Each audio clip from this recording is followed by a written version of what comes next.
Jade is no doubt a better car than Toyota Wish in many aspects such as looks, comfort and performance. And though these two MPVs are direct competitors, the Honda Jade almost looks and feels a class above the Toyota Wish. In fact, most reviewers will easily just recommend the Honda Jade. But in my opinion, I think these two MPVs appeal to different groups of people.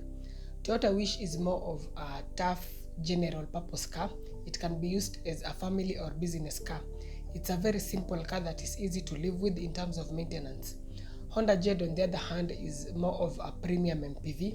It's not a car that many would like to use as a business car. It's more of a premium, comfortable family car, especially due to its 6-seat configuration. It even has rear AC vents, so it's ideally a car that seems to lean more towards an entry-level luxury MPV. It's really not a workhorse like the Toyota Wish, so it's difficult to give a direct recommendation between these two cars because they appeal to two different groups of clients, at least in my opinion. For example, if someone wants to venture into long distance matatu business, it will not make sense to go for Honda Jade because, for one, it will only accommodate 6 passengers. Then its ground clearance is not good at all. But when you look at the Toyota Wish, it can carry 7 passengers, it has decent ground clearance, and it's also very tough. So I hope you get my point. If you want a comfortable family car, then go for the Honda Jade. But if you want a car for business, then get the Toyota Wish. If you want a car that can do both business and still also operate as a family car, then the Wish is still a more appealing choice, though it will also depend on the nature of business.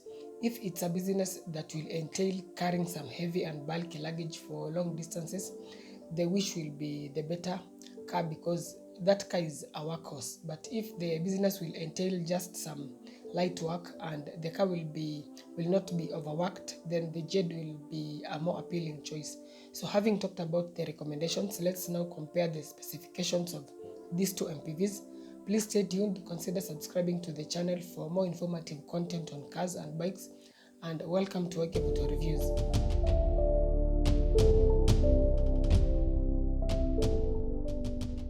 So, beginning with the prices, a 2016 Toyota Wish will set you back between 1.7 to around 1.95 million shillings, depending on the mileage and trim level. There are variants of the Toyota Wish that even have sunroofs, but they are more expensive, with some topping out at around 2 million shillings, which is on the steep side. 2016 Honda Jade is going for roughly around 1.7 to around 1.8 million shillings, again depending on the mileage and trim level. In terms of the engine options, the Toyota Wish keeps it very simple with either an 1800cc or a 2000cc naturally aspirated engine. This MPV is available in either front or all-wheel drive, and both engine options can only come paired to a CVT gearbox. These engines are super reliable, nothing much goes wrong with them. They are both quite okay in terms of power, not very powerful and not so underpowered. They just strike a good balance. Honda Jade, on the other hand, comes with 3 engine options: a 1500cc turbo, a 1500cc hybrid, and an 1800cc. The most common options are the turbo and hybrid variants. The 1800cc is not that common. This MPV is only available as a front-wheel drive, and in terms of the transmission options, there is either a CVT or a 7-speed dual-clutch transmission, exclusively for the hybrid. The most reliable engine option is the 1800cc, and it's also very decent in terms of power. The 1500cc turbo is also reliable, though being a turbocharged engine, you have to be careful with its maintenance. This engine has good power, it's very responsive, and it gives that initial boost of power due to the turbo. The hybrid, just like any other hybrid, is more complex but is the most fuel efficient. In terms of reliability, it's definitely not as bulletproof as the 1800cc naturally aspirated or even the turbocharged option. Remember, the dual clutch transmission also adds more complexity to the hybrid. Moving on to fuel consumption, the 1.8 in the Wish will give between 12 to around 15 kilometers per liter. If you are very light-footed, it can even give up to around 16 kilometers per liter. In traffic, it will certainly drop to around 11 or 12 kilometers per liter depending on how heavy the traffic is. The 2000cc will give about 10 to around 14 kilometers per liter depending on how you drive and also how much loaded the car is. The 1500cc turbo in the Jade will give up to around 16 kilometers per liter, but in traffic it will drop to around 11 or 12 kilometers per liter, again depending on how heavy the traffic is. The 1800cc can achieve around 14.5 kilometers per liter, and the hybrid between 18 to around 25 kilometers per liter. All these figures will always depend on how you drive, how you maintain the car, and also how much weight the vehicle is carrying. Toyota Wish has a 60-liter fuel tank, while Honda Jade has a 47-liter tank, but hybrid variants have a smaller 40-liter tank. As for ground clearance, the Toyota Wish measures in at around 155 millimeters, which is below the recommended 165 millimeters, but it's still good enough, especially if the car is not heavily loaded. Honda Jade has a much lower clearance of about 140 millimeters. This is very low by Kenyan standards, to the point that even with no load, the car may struggle to go over moderate bumps. And as I always say, modifying the suspension will affect the aerodynamics and even the handling of the car, and it will also make this car not look as good as it is. This is certainly not a car that you want to take out on some uneven road surfaces or rough maram roads. Both MPVs get front ventilated discs and solid discs at the back, but some lower variants of the Toyota Wish may come with rear drum brakes, especially those with the 1.8-liter engine. The carb weight of the Toyota Wish ranges between 1355 to around 1380 kgs, while that of the Jade ranges between 1430 to 1510. The hybrid variants are heavier due to the hybrid batteries. Lastly, some of the extra features you can get in the Toyota Wish include keyless entry and go, alloy wheels, fog lights, sunroof, steering mounted audio controls, and a navigation system with a reversing camera.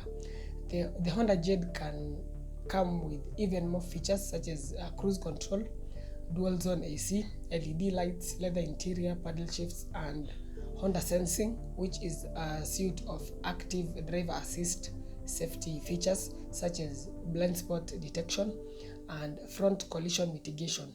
So in terms of the features, Honda Jade has the upper hand. Now, what about their exteriors and interiors? Do let me know in the comment section which one you would prefer in terms of the exterior design. I reckon most people will prefer the Honda Jade. It really does look good from all angles. Toyota Wish is not bad looking, it's just that when placed next to Honda Jade, it tends to look more basic and plain. It will easily just blend into the crowd. Interior wise, again, I will say Honda Jade takes the day. The quality of materials is better. The dash design and layout is also more interesting. That digital instrument cluster makes the interior look very modern and also futuristic. The second row of seats are very comfortable and spacious, especially being that they are captain seats, so only two people can be accommodated in high levels of comfort. At the third row, the space is in fact decent enough even for an adult. Lastly, the boot is very spacious with the third row of seats folded down, but once they are up, the boot space gets quite limited. You can maybe just fit a medium-sized suitcase and some other few smaller items. Toyota Wish has a well laid out and functional dashboard, but a bit basic, which is not necessarily a bad thing. The quality of materials is more plastic. Yes, it may not feel as quality as the Jades, but it's still durable enough. Nothing much to complain there. At the second row, there is good space to accommodate 3 adults, but the seats are not as soft and comfortable as those in the Honda Jade. At the third row, there is decent room for 2 average-sized people, though some of the Toyota Wish that normally operate as matatus manage to squeeze 3 people back there, but it definitely can't be that comfortable. The boot is very generous with the third row folded down, but once they are unfolded, the space is not that good, just like in the Honda Jade. Now let's quickly wrap up this video by looking at each Mpv's strong points as well as the weaknesses or weak points. Beginning with the Toyota Wish. This is a very reliable and tough Mpv, and its usage alone tells a lot. Some of them are used to ferry passengers from Nairobi to Kisumu, Nairobi to Eldoret, and they just keep going for years and years without falling apart. Another strong point is its good resale value. Being a Toyota, it retains its value very well, and especially if you also maintain it well. Affordable maintenance is another strong point. Toyota parts are very easy to find and are shared across the board with other Toyotas. So worrying about the spare parts is an issue. It's also a spacious Mpv. On to its weak points, this Mpv is not that stable at very high speeds. There tends to be that wobble that is common with most other Toyotas, but this is a minor issue. If you just drive it decently at moderate speeds, then it will just be fine. Lastly, this Mpv is a thief magnet. It's a common car and its demand is also high, so chances of it being stolen are high. So you have to invest in some security mechanisms such as gear lever locks or even trackers. Moving on to the Honda Jade, this Mpv is a looker. It's arguably the best looking Mpv in the Kenyan market at the moment. Secondly, it's very stable at high speeds. It tends to hug the road very well, and especially being that it's a wider car and it sits lower to the ground, so it's very aerodynamic and provides an engaging drive. Reliability is another pro, especially if you get the 1800cc or even the 1500cc turbo. There's no doubt that Hondas are among the most reliable cars, almost overthrowing Toyotas. Lastly, it's a very comfortable Mpv, much more comfortable than the Toyota Wish, both in terms of the ride quality as well as the seats. Low ground clearance is the first weak point, and if you load up this Mpv, it will get worse. You may end up damaging the car's underside, especially if you tend to drive on very rough roads. The other weak point is that this being a new car in the Kenyan market, some of its spare parts are not easy to find, especially the body parts, and they are also on the expensive side. Yes, it shares some of its parts with the other Hondas, especially the mechanical parts, but still it's something to keep in mind, because for example, if you happen to dent a body part, you will really have a difficult time getting its replacement. But this is something that will probably change with time as more dealers bring in the parts. So there you have it.